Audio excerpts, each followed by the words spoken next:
Hello, everyone, and welcome to the Transformational Storytellers show. I am so excited today. It is August 20th. My daughter turns 13 tomorrow, so it is crazy. And it is a beautiful day, and I have a special guest today, another one of my favorite girls. I adopted this one, supposedly. And so let me say hi to you, Maddie. Hi, how are you doing? Oh I my, am so happy that you're here. It's just a yes. special time every time I get to see your smiley face. I love you, and I'm just so grateful that you said yes to being interviewed and being part of the show. Thank you so much for that. Yeah, thank you so much for inviting me. And also, I really love you too. So, and also, I feel like I am adopted by you. So, and Yes. technically, yes, I am your daughter. So, I love it. Oh my gosh. Of course, I love your mom, and she's also an expert sharing her wisdom and her experience, and the two of you are doing amazing work. And I want to tell everybody a little bit about you, so I'm going to read your bio. So you're an advocate, artist, full-time learner. I love that. And you are a believer, college student, and certified transformational storyteller. Mhm, Also, Maddie is a Harvard lifestyle and wellness enthusiast, and she's an entrepreneur and best-selling author. Maddie has been a best-selling author in Raw Motherhood, Voices of Transformation, and The Gifts of Pain. And mhm, so she's got it all. She's a wonderful storyteller, and she also has just so much lived experience in her short years on this earth. So that's a confirmation that it is not the years in our life, but the life in our years that matters so much. And so her lived experiences have inspired to advocate for others who struggle with anxiety and deal with learning disabilities so that they can feel included and not alone in their struggles. Maddie has also been featured on NBC, CBS, ABC, the CW, Fox, and so many other global outlets. And I am going to share with you how you can connect with Maddie Wood in the show notes because she is someone worth knowing and following. I mean that. yes, I believe you. I Thank believe you. you. Thank you, Thank Maddie. So I'm going to stop talking because everyone here wants to hear from you. And I am going to ask you if you could please share your story from the Gifts of Pain so that everyone can hear a little bit, just a tiny little bit about your lived experience. Yeah, for sure. So in seventh grade, I sat in the classroom and looked around feeling stressed and flushed in the face. I saw everyone raising their hand to answer questions or to speak without any trouble. Why was I the only one feeling terrified? Why did I feel so out of place? Touching my hands together, I could feel them getting hot and sweaty. Even though the classroom was loud, all I could hear was my own heart beating out of my chest. After school was over, I went home, sat on my gray, comfy couch, went on my phone, and looked up what I was feeling. What the web said was accurate to my symptoms: social anxiety. I went to talk to my mom, tell her what I felt. She suggested that I see a therapist. The first time going to therapy, I felt awkward and uneasy, but it was so helpful to explain my struggles to someone. He had me set simple goals that were easy to accomplish. And as I kept going to therapy, I gradually became more comfortable and confident. I wasn't struggling with social anxiety anymore. I have not felt it in years. When we're dealing with anxiety, big or small, it is helpful to talk to a therapist about it so they can provide expert advice and suggest healthy coping mechanisms. It's our fear that is creating the negative illusions, and those beliefs hinder us from being the best version of ourselves. So today I'm passionate about spreading awareness that social anxiety does not have to control us. Through my writing, I want other teens to know they are not alone with their struggles. Thank you so much for sharing that. It sounds terrifying, Yeah. and I appreciate you sharing it so much. It's very courageous because, especially as someone who has felt that fear of being judged and being rejected and being uh, just ostracized and isolated, it's really exciting to show everyone that here you are sharing about that experience, and it's something that we can all relate to, even if a tiny bit, because even though many of us might say, okay, I haven't been diagnosed with social anxiety or gone through a therapist. I know that many times in different settings, we feel like we are going to be judged or someone's going to reject us or isolate us because of maybe what we believe or who we are or our identity or it could be any type of situation. So I really appreciate you sharing that. I feel that it's important that we talk about it and that we understand just how you felt and how that manifested in your body, that how that really impacted your school experience. And so many young people, students of every age, are experiencing that. So thank you so much for sharing it. Yeah, no problem. Yeah, and with that, I wanted to ask you, why do you think it's important for us to share our stories, even though they are so difficult and so tender for us? Yeah, so I think it's important to share our stories because I feel like it inspires others to want to achieve or to accomplish something that they've been pushing behind and they've always wanted to do. So with like my social anxiety, I always wanted to make a lot of friends and talk to all these people, but I always struggled with that. So I feel like with writing this story, I just want other people, and I want to prove to people that they are capable of achieving their dreams, that they are capable of overcoming that anxiety and able to talk to, like, make new friends or to talk to new people, and then just get out of their comfort zone. So, yeah. Yeah, I love that. So I love how you are very focused on others and advocating for them. And also, I love how your goal is to not help them feel alone, because I think that that's the number one result and consequence of social anxiety is that you feel so alone.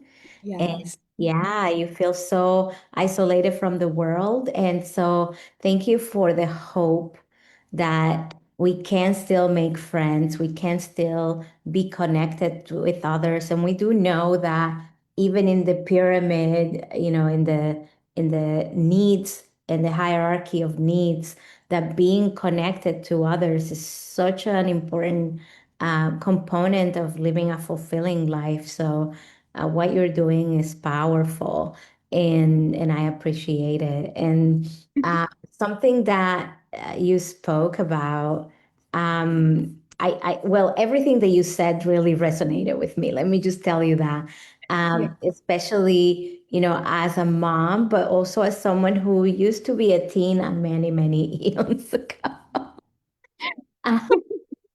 Really? I also identify as a teen in many experiences. I couldn't tell. You look so young. Thank you so much. No But problem. yeah, but yeah, I everything that you said deeply resonated with me. But you shared about how our fears, the fears that we feel, how they create these negative illusions, and that these illusions then hinder us from being the best version of ourselves. I really love that quote, and I think all of us experience fear on a daily basis. It's a human condition and a human experience. And so Talk about a little bit about that and those negative illusions that you talk about it. Yeah, so being like in high school, I always struggled with like the social anxiety and having the fear of wanting to talk to people, but I couldn't really, like go out and talk to people because of just this my like I had panic attacks, I got sweaty just like my story had said, and I was always so anxious. So with all these like negative illusions that I had, like I was always so stressed, but once I was able to like go to therapy and he helped me like kind of go through like an exposure therapy and like he had me set goals. So like he would ask me like, okay, talk to one person today. And it would stress me out, but I would try and do it the best that I could. Or, okay, how about today you raise your hand and answer a question? Obviously would terrify me, but I kept doing it and I kept going forward. And even after like all those goals that he set for me, I kept adding more goals and more goals because I kept realizing, like, oh my gosh, I don't feel my social anxiety anymore. I feel more empowered and I feel like I can go and talk to all these other people.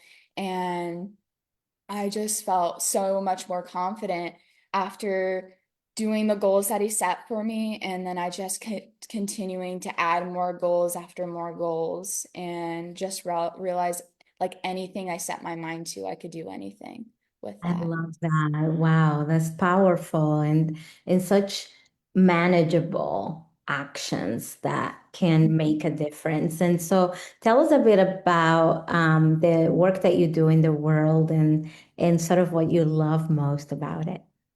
Yeah, so right now I'm a college student and I'm getting done with my associates pretty soon, and then eventually I'll go to my bachelor's. So right now I'm studying psychology, and what I want to do is diagnose others, because I got diagnosed when first like when I first started seventh grade.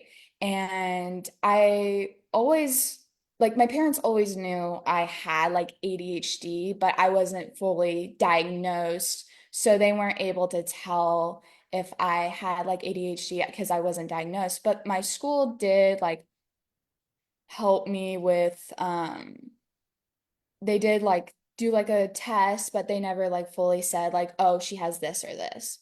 Okay. So when I got diagnosed, I had ADHD, dysgraphia, dyslexia, and social pragmatic communication disorder. So when I got diagnosed by these psychometrists who were like testing me and doing all these things to see what like if I had ADHD, I thought what they were doing was so cool and I was so amazed just watching them do like whatever they were doing. Like it was just simple as like one of them was like clicking a button and um it was kind of like a little video game and I had to click the button as many times as I could.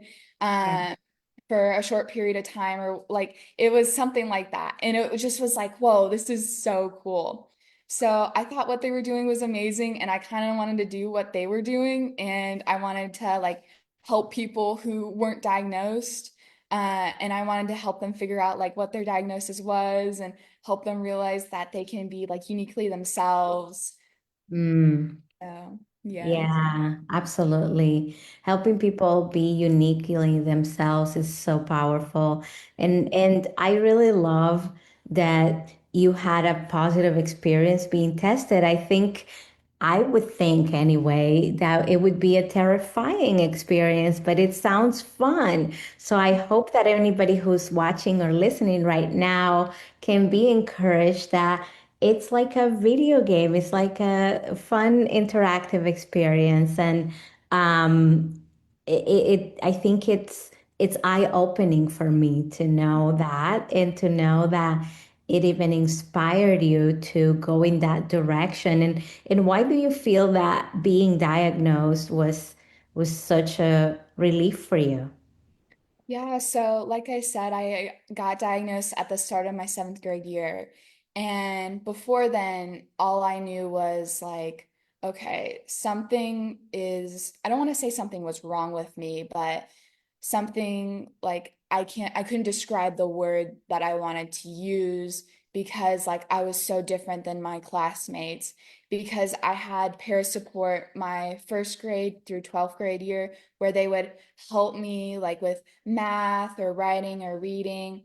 And I had a speech therapist, I had a physical therapist, and I had an occupational therapist that my school gave to me. So it was nice of them to do that, but they never were able to like diagnose me or say like what my diagnosis was. And so at my start of the seventh grade year, I was so curious of like, why was I so different than my classmates? Why do I have to have all this help? Why can't I be like them? You know, and when I understood that I had like a learning disability that like basically just affected like my learning, like reading, writing, or math. And what I really do struggle most with is like writing and math. I had to get retaught how to do like multiplication tables or like how to read Mm. a clock. Like I know how to read a clock, but do I know how to do like my multiplication tables? I know some, but it was just always a struggle for me to just um like realize I don't know. It just was a struggle. And when I finally like realized like what my diagnosis was and I was able to look past it and say like I'm in a way like I have these like learning disabilities and yes, I struggle with um not doing like understanding like why like I can like it takes me so much longer to do like tests or quizzes Mhm. Mhm. and I felt like it was really good to like describe like how I learn. So it didn't define me, but it was also a good idea to be like, hey, I do struggle with ADHD. I do struggle with dyslexia. So Mhm. it like really helped me, got me more clarity about myself. And obviously it did take me a lot of time to accept myself. Mhm. But once I did, and also with the struggle of social anxiety and wanting to be like everyone else and like, you know, comparing myself to others, which would not like would worsen my anxiety and worsen my stress a lot. But once I realized like I don't have to be perfect, like I can't be like everyone else, like I don't have the same brain as everyone else, like I don't have the brain as someone who can do like math, or like geometry or whatever. Like I can't do that. It's amazing that someone else can, but Yeah. like I don't have that brain and I'm so happy that I'm just like, you know, uniquely me. I'm happy that I can do my best and I'm glad for someone else to, you know, score higher than me or do whatever, you know? Yeah. Oh, I love that. And I love how you light up saying that. I can feel the relief. And, I truly believe, Maddie, that this fallacy, this myth that everybody has the same brain Hmm. is just so damaging because even between the people who do the math, which I am not one of them either, so so that's okay. Yeah. They don't have the same brain either. We are all uniquely ourselves. I love that message that you so bring home to let us know everyone is unique, everyone has different strengths. And when we are not strong in an area, it's not a weakness, it's just not our area. And I think that's such a beautiful thing to see and to accept, especially because I know how brilliant and amazing you are firsthand. And I have been the I would say, honored recipient of many of your gifts. And so if we are focusing on the thing that's not working, we're going to struggle. But I love that you're focusing on what is working for you and the gifts that you have, which are so many. I can tell everybody that firsthand. And I feel that everyone can do the same. And that's why you're here. So what do you think that accepting yourself helped with, as it comes to your social anxiety and your self-image? Yeah, so I just want to say like I always like have struggled with like the social anxiety and the diagnosis of like of not knowing of what my diagnosis was. But once I was able to like just try and accept myself, it like I said, it took me really a long time to just try and accept myself for who I am. And when I got to the point in my life where I realized like, why am I like being so hard on myself? Like, because I'm not like somebody else. I'm not perfect. Like, um, I mean, Jesus was perfect, but I'm not perfect, you know? And so eventually when I realized that like I can be myself, I can be authentic, I can be me, I just slowly try to accept myself. Like, yes, like I can forget something because I have ADHD, but that's okay. Like, that's not gonna affect who I am. Like, sometimes I struggle with my social communication disorder where I like miss a social cue. And like I did it yesterday where one of my friends was like, hey, like, what are you doing this weekend? And I took her literally and I thought, oh, yeah, I'm doing this, this, and this, like, whatever. And I realized I was like, oh, I missed that social cue. And I took her literally. But like, I just eventually, like, slowly started to accept myself. And um, yeah, I just like, it just really helped me to accept myself and made me more confident. And it just made me think like, I'm me, I don't have to be anybody else. So yeah. I love that. I love that. And you said something so key that I want everyone to remember. The question that you asked, why am I being so hard on myself? Hmm. I'm not perfect. I think that we should all ask that question from ourselves every single day, every moment that we start to compare or berate ourselves. I think that you nailed it. Why am I being so hard on myself? I think we are all hard on ourselves. And you have some steps that help us with that comparison. Could you mention those steps for Yeah. everybody? Yeah, for sure. So, my first step for the mountain of comparison is understanding you're not defined by your diagnosis. So just knowing like, hey, like, yes, I have ADHD. Yes, like sometimes I forget or sometimes I'm distracted or whatever, but like that's okay. You're not defined by it. Yes, you have it, but like it's fine because like you can overcome like that overcome your ADHD or just like be able to know like, hey, it's okay that I have this and I can set my mind to do whatever I want. Um, how I understand what ADHD is, it's not like you like your own interest. Like sometimes when you feel like you're, I would say like if you're bored on something, like that's because of how your ADHD is. Because like I can be smart in my own world, my own realm. Like for example, I like to do art. So I can focus on art, but I'm not going to focus on math because that's not my interest. So I'll pay more attention to someone who talks about art because I like Vincent van Gogh or Monet, like I like those, but I'm not going to be able to focus on math. So you are not defined by your diagnosis. And then the second one is learning to confront your fears. So kind of like with social anxiety, where I would like compare myself to somebody else and I would worsen my social anxiety. And my therapist was like, hey, I want you to go and talk to this person. Like I Mhm. had to confront my fears. I had to expose myself. Even though I was embarrassed and flushed in the face, I did it. Um, And my third one is embrace your differences. Like, yes, like with social, like if you have anxiety, if you have any sort of like learning disability, like that's okay. Like you are uniquely you. And then fourth is be considerate of yourself.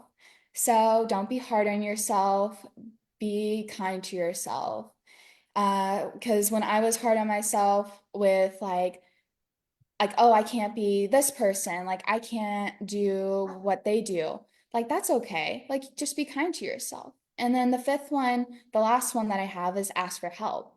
So go like talk to your parents or like talk to somebody that like a guardian or whoever to help you with what you need and say like, hey, like could you help me with this, like could you help me with my, like I'm feeling anxious right now, could you help me calm myself down, or like, hey, could I go to a therapist?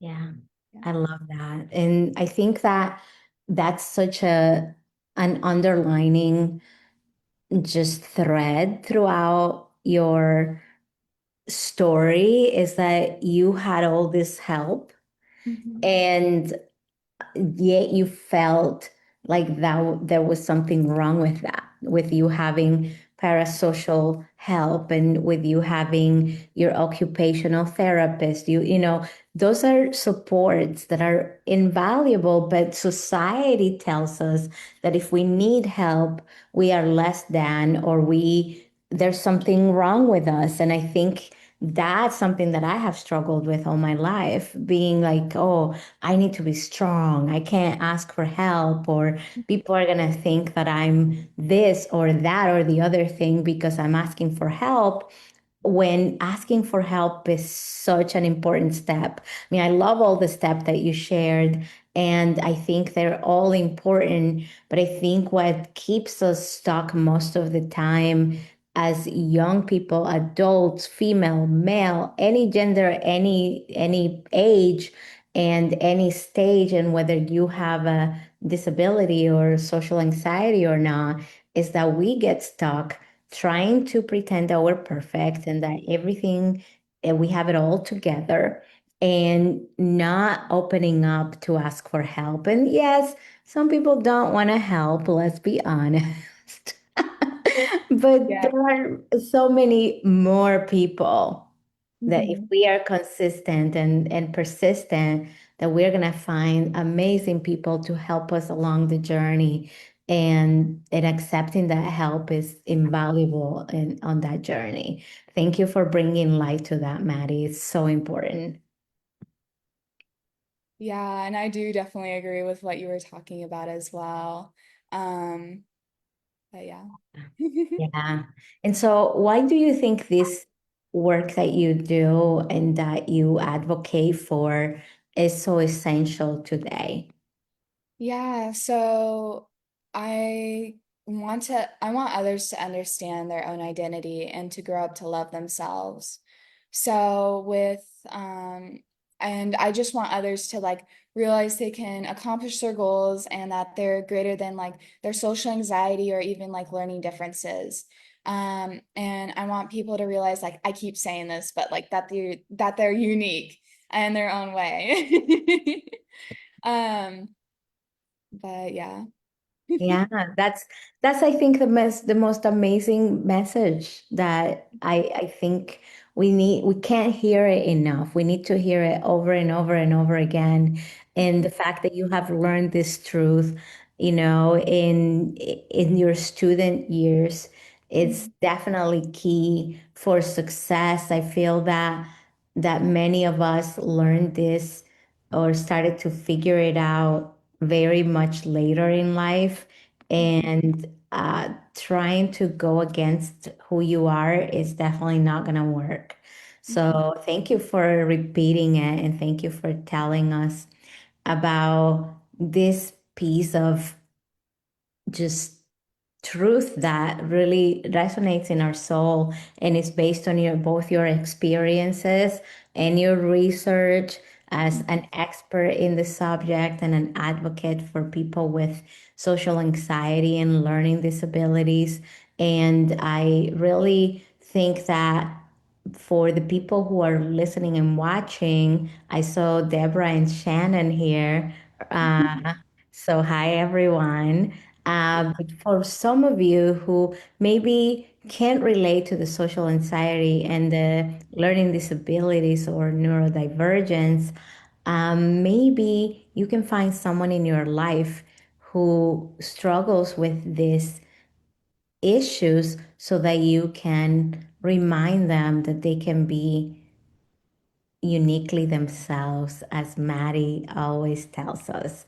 All right. So, Maddie, I could talk to you forever and ever and ever and ever for eternity. You know that. Mhm. Every time I have to say goodbye, I am sad. But it's not goodbye quite yet. I wanted to give you an opportunity to share a simple step, very, very short step that you hope that everyone can take, and especially those with ADHD or any learning difference, and those with social anxiety, that they can kind of take that first step toward the journey of being uniquely themselves. Yeah, so I just invite everyone to talk to a therapist. If you guys are struggling with like social anxiety or you think you might have a learning disability, so that you can become the best version of yourself. Yes, I love it so much. Thank you so much, Maddie. You are a joy. You're so eloquent and just you come from the heart. That's Mhm. that's the number one thing because sometimes it's not how polished the words are, which is very impressive that you are so researched and knowledgeable in this subject. And I want to remind everyone where that comes from. That comes from the pain that you went through, and so that's why we talk about the gifts of pain. But also, Maddie, I love the heart that you have for other people, especially other young people who feel alone, who are struggling, who are maybe thinking no one will ever understand them and they can never maybe achieve their goals. You are a living example that you can not only survive it, but you can thrive and you can overcome. And it is a long journey, isn't it? Yes, definitely it is. But you can, like you're able to overcome it. So yeah. Yeah, absolutely. Yeah, it is. I know that with my own struggles, I Mhm. have to keep using my tools every single day, and some days more than others. And it just reminds us that our story is not unique, but we are. Yeah. Thank you, Maddie. Have a beautiful day. I love you. I love you too. Thank you so much for inviting me. Absolutely. Thank you for coming and thank you everyone for tuning in. Make sure you leave a comment for Maddie, and I will see you next week in the Transformational Storyteller Show. Bye bye.